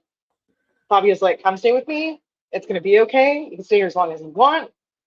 Um, he said he tried to talk to him about like what's going on with the hair, and he kind of lied to him about it, made something up. But then eventually he started telling Fabio what he was going through, and Fabio was like helping him through it a little bit. Mm-hmm. And he said, Hoyt said something like, once you're Fabio's friend, you're his friend for life, and he'll do anything for you. Which was just like, oh, I didn't know anything like this about Fabio. Me either. And you said that your wife told you, oh, there's lots of stories like this about him. And then when you said that, I was like, oh, I think I might have heard that before. Yeah, I just presume because he looks the way he looks and the way he presents himself, like in a public eye, it feels like he's just sort of aloof. But I think it's just because he's European. I think it's I not just that. was going to say that. I do. I think it's It's not that he's aloof. He's just he has a certain mindset that Americans are way different. But the idea that he was willing to help a guy who was like, I'm getting out of a cult and I am fucked up and I have nothing, and he was like, come with me, man. Just stay with me. I'll help you. What do you need? Like, yeah, and that's a he friend. knew. That's a real fucking friend, right? That's somebody who's like, you're down, come here, I will help you. Good on When he said Fabio, he man. knew that he's like, these people took all of his money from him. So he Mm-hmm. knew, and he said, I knew that they might come here. They might come to me by Mm-hmm. taking him in, that might happen. So yeah, he took risks, and it was very like shocking and in a good way that like, oh, Fabio turns out to be like one of the heroes of this story. Yeah, just and seemed like just a good dude. Yeah, Who knew? with a ton of Porsches. I think those were all Porsches. Whatever, a lot of cars, and so he's like the Jay Leno of male modeling. Just like give me all the cars. Well, no, because Jay Leno's into weird cars too. That's fair. Yeah, Like he has a Stanley Steamer car from back. Like of course he does. anyway, Well, I have a Stanley steamer car. Yeah. he also 3D printed a toilet seat for Harrison Ford. Jay Leno is perhaps He's the a hero weird of guy. somebody else's story. Yeah, and maybe we'll find out in a documentary shot of him and his garage full of cars. Him and his So bobblehead. he's staying with Fabio, and a maitre d at a restaurant recognized him and said, "Oh, aren't you friends with Dar?" And he tried to give Dar an update on himself that would, Clue him in. yeah, because he kind of just said, well, I'm in LA, blah, blah, blah. But it was like, But I'm he in LA wanted, and I'm alone. He said that was the phrase he used. I felt, wait, is that a code? Like, what the fuck? Like, how would Dar know what that means? I think if, I think he assumed that if this maitre d was in contact with Dar, that Dar could not have been in North Carolina, one. Hmm. And two, that if he was alone, then that meant he got away. Yeah. And so he's hoping that by saying this, Dar understands that that's what he means, which apparently, yes, because as you said, he gets a phone call from Dar and Dar's like, hey, I'm calling you from my therapist's office. Imagine hearing that, like Dar, he was I in would, there pretty late. He was in there pretty long, and he was one of the people that helped get his head shaved. And yeah, that's like one of the people you just like. And the story of Dar is like, here's how he got out too. Let's go over that super quick. let's. He was at a bar with some of the other guys in this group. There was 5 of them left. 5. That was all that was left. That were staying in this place, North Carolina. They're at a bar. Also, as we talked before, they were stockpiling guns. They went out, and as soon as they left the bar, woo, the cops do the woo, and They're drunk. they're drunk, They've got and it loaded. they got loaded guns in their back seat, and they just take off, and they get to the place, and the cops tackle him. They arrest him. They get out on bail. I have one question. Dar ends up going out and rooming with Hoyt. He's out on bail. How is he able to do that? For one, Couple things. This is what I think. So, okay. So one, he said they had to sign paperwork. I thought he meant the cops. He didn't mean the cops. He meant the cult. They signed like declarations of sovereign citizenship, thinking that that was going to get them out of it somehow, and that instead got them declared terrorists. Yeah, that's the other thing. Yeah. So what I think, and we don't get into it, but what I think is that he turned. Yeah, I think he turned on. I think he was like, no, I pled guilty, and I will testify against these other people. Yeah, because the real charge, stripped of any of the sovereign citizen cult shit, is just like you were driving drunk. But if you add all the other stuff, then, you know, so I think that must have been what happened because, as you said, they end up being roommates, which I guess means that they moved out of Fabio's house, like that Hoyt moved out of Fabio's house. Yeah. They end up being roommates and they start processing their shit together and being like, oh my God, I think we were in a cult. Yeah, then they call the guys, hey, you guys are in a cult. Yeah, which is, I know Hoyt was like, I know it didn't do anything, but it felt good. Like, actually, dude, that was one of the more relatable things he said. It probably that didn't do any good, but damn, that felt good to say it. Yeah. And the fact that Hoyt was like, I'm reading this book, and it's me. It's me. All these things are me. That's Steve Hassan, Dr. Steve Hassan's book. He's a doctor now. And you want to talk about him, so let her rip. We've talked about Steve Hassan a few times because he is the author of the bite model, which is one of the ways. There's a lot of debate, right, about how you define a cult. But one of the ways Steve Hassan says, you know, you're in a high control group is the bite model, which I should have had it pulled up because I can't ever remember what they all stand for. Me either, but yeah, but he's in this document. And I said to Jill, I said, he's in so many of these cult documentaries because he's like one of the authorities on it, right? Yeah, so, and he now has a doctorate in this stuff. So it stands for behavior, information, thought, and emotional. And those are the types of control that will be exerted upon you if you are in a cult. And usually it's all of them. But if you got most of them, then you can be pretty assured that you're in a cult. And the way that Steve Hassan came to this kind of work is that he was a Moonie. That's just fascinating. Yeah. So he was flirty fished. He was brought in by these cute girls. You asked if he wanted to go to a party and hang out, and then he ends up in this cult where like he thought he was going to get laid and ends up in a cult where sex isn't allowed and like, you know, which is very similar to what happened to Hoyt, because I think Hoyt probably thought he was going to these parties at Studio 54 and all these beautiful people around, and then yeah, I do think not going to do that. I think we do need to do one on the Moonies at some point. Yeah. Yeah. But that is what helped him understand, which I think that's great. I think that's a testament to Steve Hassan's work. Also, Hoyt's willingness to really, really deconstruct things. There's a sincerity and an earnestness to him in this documentary. And maybe it's the way it's edited. I don't know, but like you feel like he's doing the things and he's trying to make amends. He's trying to, like, I did all this harm and I know that and I am fucked up over it, but I am going to do my best to try to help people from here on out. I think there's a few things that support that for me. One is that he did reconnect with his family. Yes. Because he disowned them at Frederick's demand, and then his brother tried to stay in contact. The intervention. We do have to talk about this because it's crazy. His brother tried to stay in contact and invited him out to a boys' weekend where they staged a cult intervention with a deprogram. and it went terribly.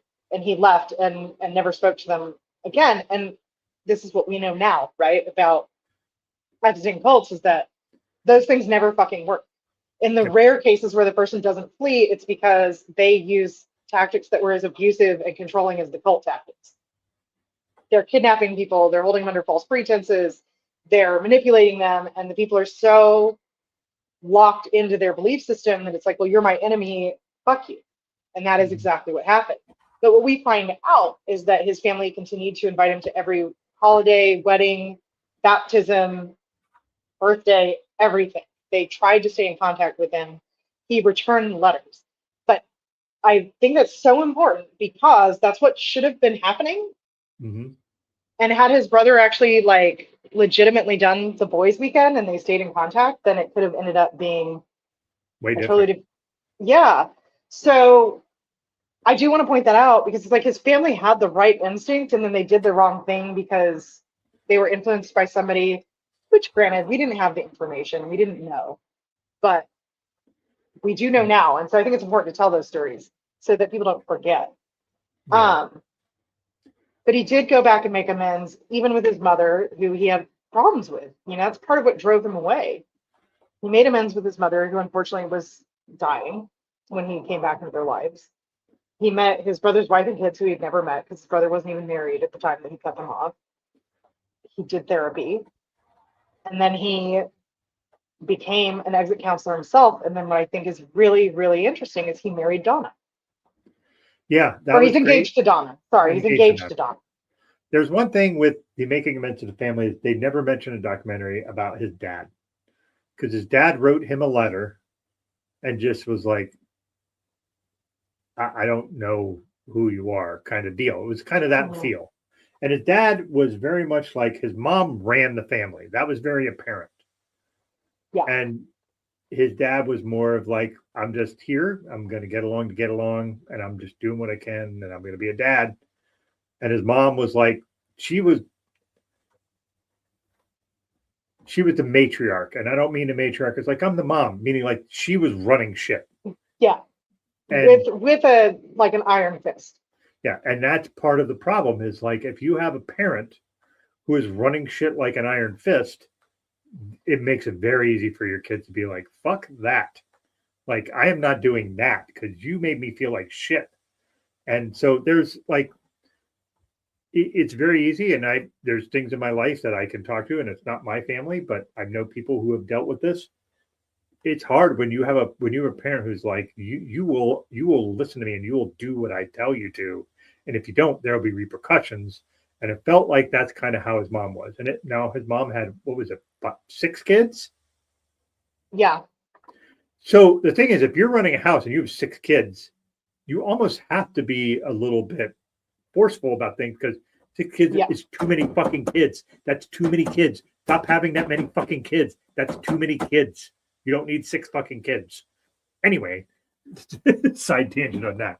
Well, I also think, especially when we're talking about in the 70s where dad wasn't involved at all in that part, like, and that was normal. Yeah. Anyway, but what I wish that we knew is whether he immediately reconnected with Donna or if he had some other relationships and then eventually reconnected with Donna. Because if she's truly his first romantic relationship, only romantic relationship, what a load to put on a person. Yeah. To be the only one. Not that I'm criticizing, we don't know anything about their relationship. I thought this just the thought that I had was like, whoa, like I hope that it went like this and not like that, you know? Yeah, and honestly, it's going to sound weird, but I hope he had a few relationships in between to kind of get himself organized. Because if he that's what I mean. Yeah. Like the thing is, so my wife was raised very fundamental Christian, and she didn't have any relations with any man outside of kissing until she met her first husband, and that's because they were very fundamental Christian, and that was how it's supposed to be. But after that, she had some some experiences with other men before she met me. I'm super thankful for that. Like, I don't want someone coming in just not knowing one who they are and what they Right. want. And I'm not just talking sexual. I mean who they are and what they want as a person. What life are you trying to live? What are your ideals? What are your principles? And you know, Hoyt didn't have a chance to really explore that in that cult. He didn't know who he was. He didn't know what his real goals were, what his life was. He was told this is what you want, and so he followed it because he thought that's what he wanted. He didn't know. He was just basically mentally forced to do that.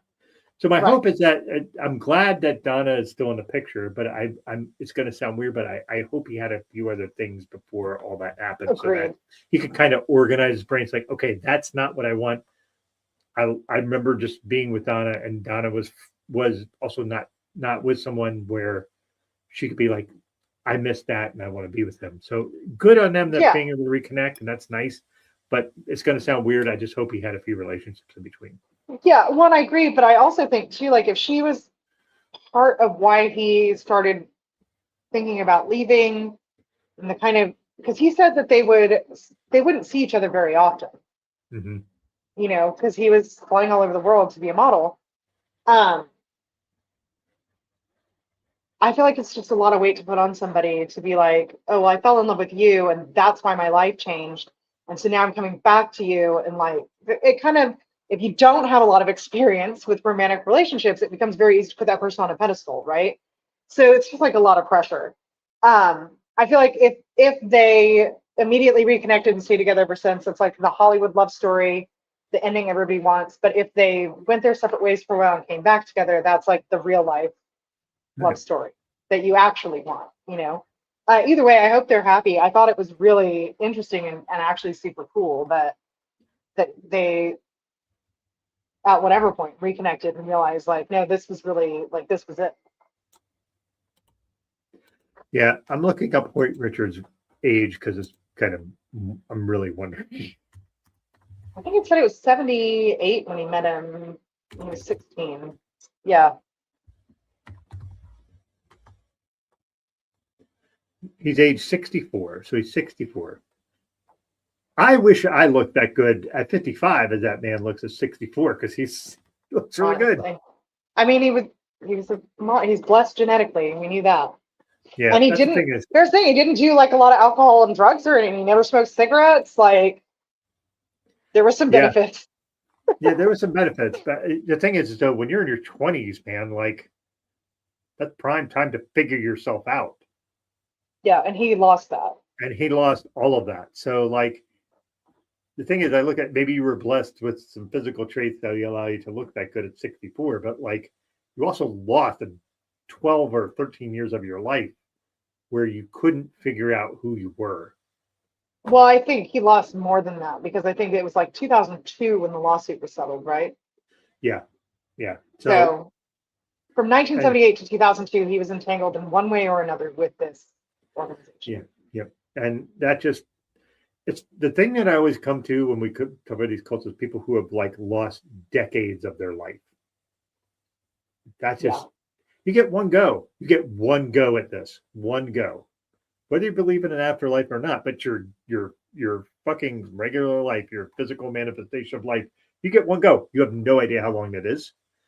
Mine almost ended damn near 5 years ago. Like I literally was pretty close to not Yeah. being alive. And it made me really appreciate a lot of things. But at the same time, like you don't know. Like you need to be able to say, I'm gonna live this life as fully as I can. What does that mean to you? And I feel like he's doing that now. Yeah. Probably he's in his 60s. Like, maybe he's been doing that for a decade now, which is great. But like that means he started in his 50s. Like, I need to do things to really figure this out. Like, or if I it's would say 2002 in his 40s. he probably started in the mid 90s when he left, right? But like he wasn't fully free of them until Mm. 2002, which I think, like there's everything And I don't happens even in. know, we don't even know if he was fully free of it at that point because he still had to go to therapy and work all that shit out, right? Like, you're just Well, I not just going meant like the actual like to connection with those entanglement. specific people. Yeah. Like, because once the lawsuit's over, then it's like, well, I don't have to deal with them anymore. I have to deal with me. Mhm. There. And it sounds like he was dealing with himself before that, but he also still, Yeah. In 2002 was 24 years ago. Unfortunately, that never computes, but like that's I hate to think that. almost a quarter century ago, Renee. That is when I graduated high school. All right, I graduated in 1990, so like that makes me feel even older. So yeah, anything else we need to discuss about Bring Me the Beauties? I mean, as always, we could probably talk about a lot more, but like, yeah, what else? I did have. Oh, I wanted to talk about. Paul said he was like, well, I'm not so. He was one of the ones who was like, I'm not so sure about the cult thing, and he said one of the reasons was I did like 1,000 times worse once I left, and I thought, well, no shit, because you entered this organization when you were like super young adult, and you were taught no life skills, and everything you did was controlled, and then you were on drugs and having like this crazy dictated sex life, and then you went out into the real world and you didn't know how to function. Like, no shit. But you don't know, like, you haven't processed how well you might have done had you not been involved in it. Yeah. So yeah, for sure. I mean, the only other thing I want to talk about is at the end they did two things which I thought were interesting to end the documentary on. And we kind of sort of briefly discussed it, but we had Paul Hinton singing, what was the song? Mind Control. Mind Control. And just singing it and like jamming out to it. With his phone like in his hand like this. Like and just yeah. And I was like, wow, Mind Games. Was it Mind Games or Mind Control? I thought it was Mind Control. It might have been Mind Games. But I know what you're going to say, because we talked about this. The other song in the last episode was also terrible. And it was used, it's like Frederick used to have wonderful, soothing music on all the time. And then when he died, somebody just put the same song on repeat for like days. And it was a bad song. It was Mandolin Rain by Bruce Hornsby, which isn't a bad song, except if you play it over and over again for a week, that's going to turn into a bad song for you. It also sounds like a bad song. I'll say this, because it's not as good as all of the other songs they used in the documentary. 2 episodes full of just fantastic post bangers and great just, bangers. Right on point with what they were trying to do. Yeah, and the budget they must have had for the music, because they were all like, they're all songs you recognize, they're all fucking good.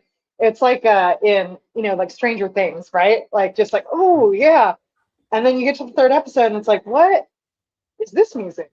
Yeah, like there was one point where they were doing like, they did the Promise by Rome. I'm sorry, but I'm trying to think of the right things to say and using those lyrics for where that point was, and they were just doing an excellent job of like, we're playing the song, and they weren't like, hey, this is like When in Rome by the Promise is not like a super duper well-known 80s song. You did it backwards. What's that? You said When in Rome by the Promise. Oh, backwards. Yeah. The Promise by When in Rome. Anyway, but like, I love that song. Yeah, I love that song too. But like, if you're just like a surface level 80s fan, you might not know that one. But like the idea of like using those and using the lyrics in the point where the show is, they were just so on point within 2 episodes. Oh, good. And the third one, they're like, "Fuck it, we're just not gonna do." And I'm like, we ran out of money. We don't have any more money. I think that might have been it. I think that might have been it. But they did such a great job. But like the other thing is at the end, they did the thing where the mom came on, who we'd not heard anything about. Oh, right. I forgot. And she talked for like 30 seconds. Yeah, and she's like, he did nothing wrong. There was no cult. And blah, blah, blah, blah. And I was like, where's this from? Why are they throwing this at the end? I think it was Hoyt just casually is like, no, his mother didn't die. She was alive till as late as 2023. And then they played like a voicemail from her. Yeah. So interesting choices at the end. So Freddie Myers from the Bronx. Old Freddie Myers from the Bronx. Benny Blanco from the Bronx. Sorry. One more thing about The Promise. Yes. Because I love When in Rome's version of it. It's a fucking banger, 100%. It's also one of those songs that if a musician or a band with any level of talent covers it, it is also just as fucking good. Mm-hmm. Real Big Fish did a cover of it. Fucking amazing. I bet that was amazing. Oh, yeah. Sturgill Simpson does a cover of it where he slows it way down and it's like, like it rips your heart out. The music video is also super like weird and intense. It's just the perfect song. I've never heard a version of that song I didn't like. Hmm. It's a really fucking good song. Agreed. So go listen to different versions of The Promise, and then you can send us messages in the Facebook group when you find ones that suck to prove me wrong. Please do, because I'd love to hear them. Yeah. I challenge you to find a version of that song that sucks. But again, not by like your brother's high school garage band, like Yeah. by an actual By an actual band that we might know. Yeah. So, anyway, that was Bring Me the Beauties, a model cult. Really interesting thing. Like I said, I completely not what I expected when we strolled into this. I was No, expecting not an alien you conspiracy. should have seen my face. I was on the couch I'm sure you were like, starting, and I was like, literally, like, yeah. So anyway, speaking about alien cults, next month in September, we're going to be covering this, the cult of Brother Seven and his treasure. Now, this is going to sound weird, but I was actually shopping. My daughter and my wife and I went to New York City to go to this place to look at wedding dresses. Jenny Woo, I can't remember the actual name of it. Oh, yeah. So we went there, and when we were walking into this building, I was like, "Oh, okay, this is like an old New York City building."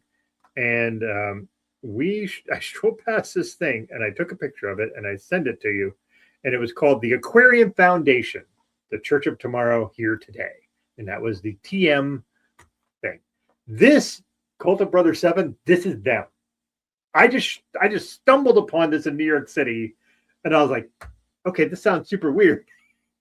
And I sent it to you, and you were like, ooh, and I'm like, it's funny because it's basically we study and practice the golden rule, karma yoga, higher spiritualism, spiritual healing, spiritual mediumship, spiritual development, meditation, affirmation prayer, visualization, gemstones, and minerals of the Bible, and how to have a happier life. That is their tagline.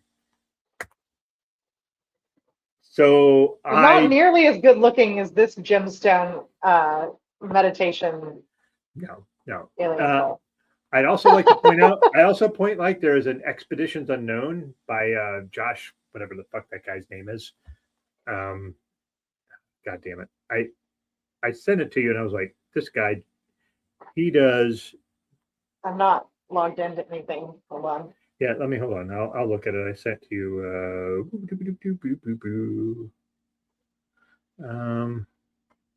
Oh wait, hold on.